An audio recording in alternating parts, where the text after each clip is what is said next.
How you doing? This is Melvin Brown. Welcome back to the Melvin Brown Experience. Today is not going to be a story time, but today is going to be another topic. All right, now listen. When you're doing magic and you're trying to have the intentions to manifest something, you're going to have to be the piece of the puzzle. Sometimes I'm having consultations with these people, and some of them is up and coming, brand new to the craft, so they really just don't know what the fuck they doing. So I had one client, for example, a few years ago. Melvin, can you do something for me? I said, what's up? Can you do a ritual for me to move in a nice neighborhood? I said, I can see I can do. What do you do for a living? She's on disability. So I'm like, all right, cool. How are you supporting yourselves?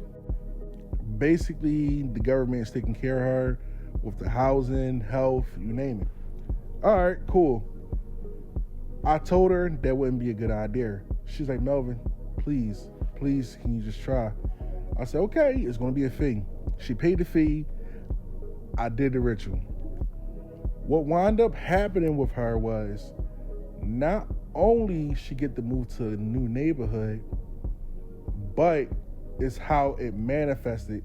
So since she wasn't doing nothing due to her circumstances in life, what wound up happening, her social worker looked out for her. Basically, somehow, some way, she got a voucher. Now, if you know what a housing voucher is, you just gotta look it up. People know what a housing voucher is. Basically, she could almost move to anywhere that she wanted to move, and everything was gonna be taken care of. She moved to a nice neighborhood, got her kids out the hood, and what wound up happening was she calls me. Melvin, the woman didn't even say thank you. She's like, Melvin, I got my voucher. I said, all right, congratulations. I guess the stuff manifests. She's like, what you mean manifest? I'm like, I put in the air that you moved to a new neighborhood. You moved to a new neighborhood. You got a voucher.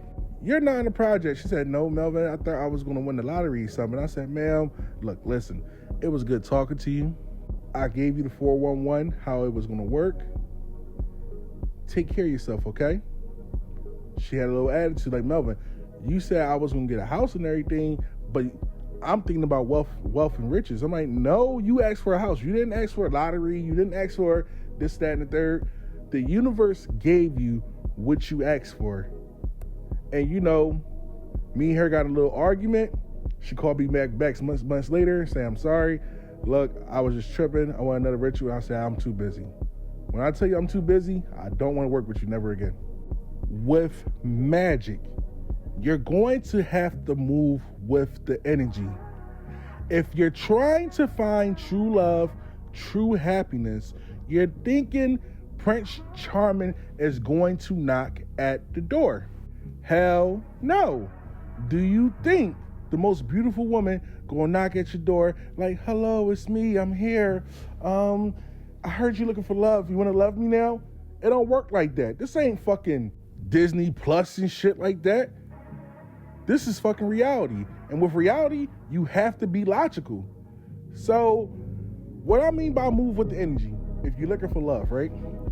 You gotta go out there. You gotta look a certain part. You gotta present yourself a certain way for these type of women to come your way. Now, if you're shy, don't get a ritual like that. If you're lacking some type of confidence or self-esteem issues, never get a ritual like that because it's not gonna work. It's not gonna work. Like, one thing about magic, it takes the least resistance.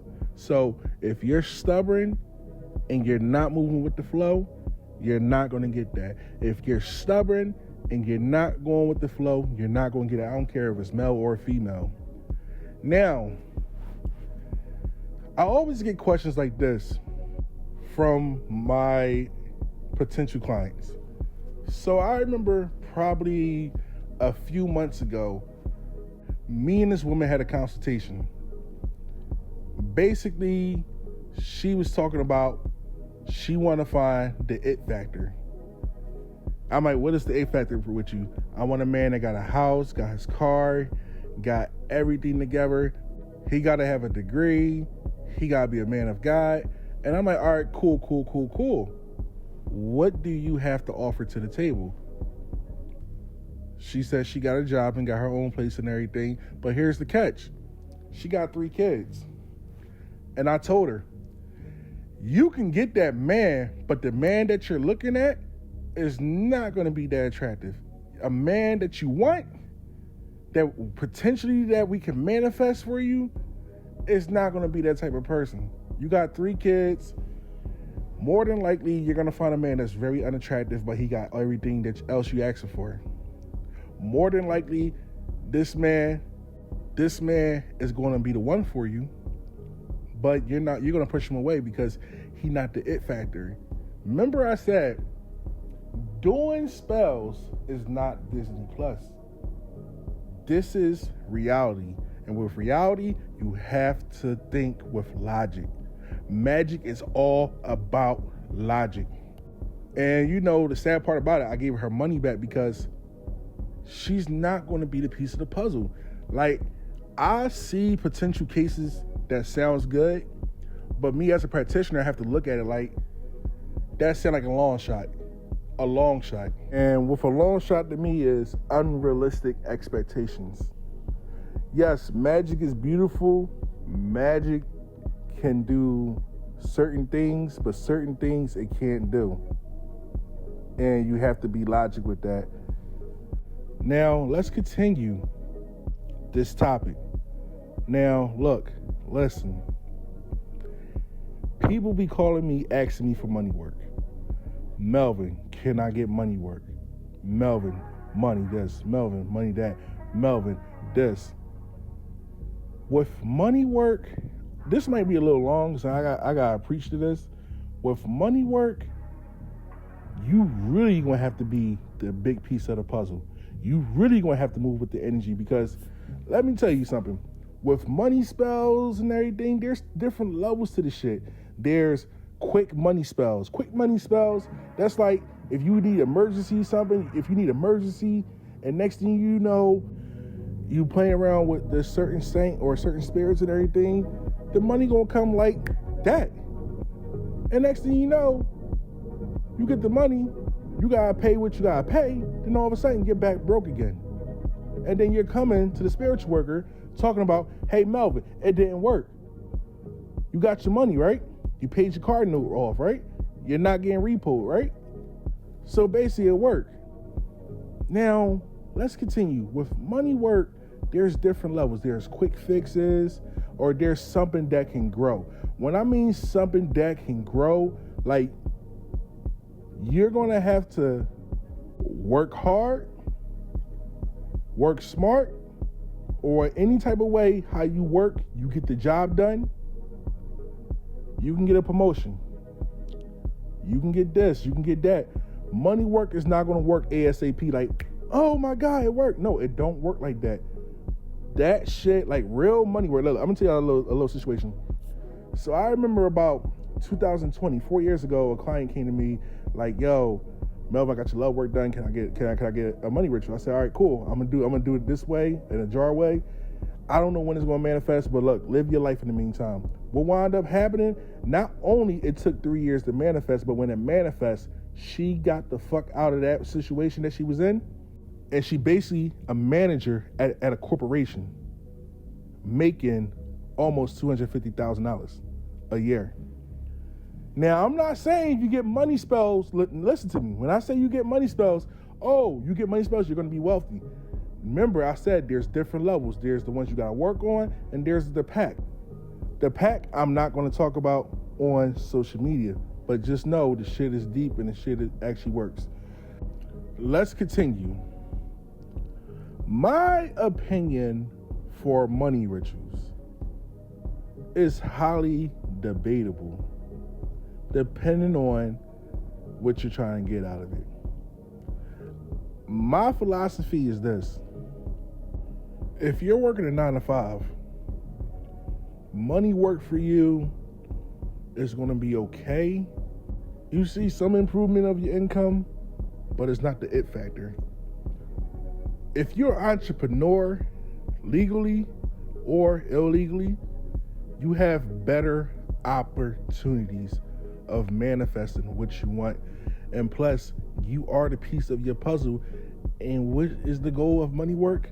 Grind. Get up and do something. Get up and get $1.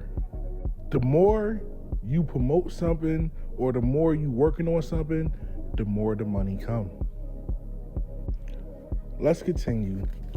Look, I know some of y'all that's new to this witchcraft thing, wherever you want to call it, spiritual work. When you throw stuff in the air for you to manifest your results, sometimes you're going to have to do what you got to do. You got to go out there and get it. Now, I'm not saying it's going to be easy for you to get it, but if you put your mind into it with the rituals behind it, more than likely, you're going to get it. Sometimes sitting down ain't going to take you nowhere. If you sit down on your ass, you're going to become homeless. You sit down on your ass, you're going to get fat. If you sit down on your ass, you're not going to accomplish nothing but be a fucking failure. Magic only give you the extra edge of your results. It don't happen like what you see on TV. You throw a spell in the air and voila, you get your results. You gotta go out there and do what you gotta do. Now, with protection rituals, you definitely have to be the piece of your own puzzle. Yes, the spirits will do everything they can to protect you from harm's way, but what you have to do, you have to be aware and take heed of shit and walk away. Protection can protect you from certain situations, but if you put yourself in dangerous situations, you're causing your downfall or bad shit to happen to you or loved ones. This is Melvin Brown. This is the Melvin Brown Experience. I hope you enjoyed this video, this little theory I came out with. Hit the like button, leave a comment, subscribe. I'm out.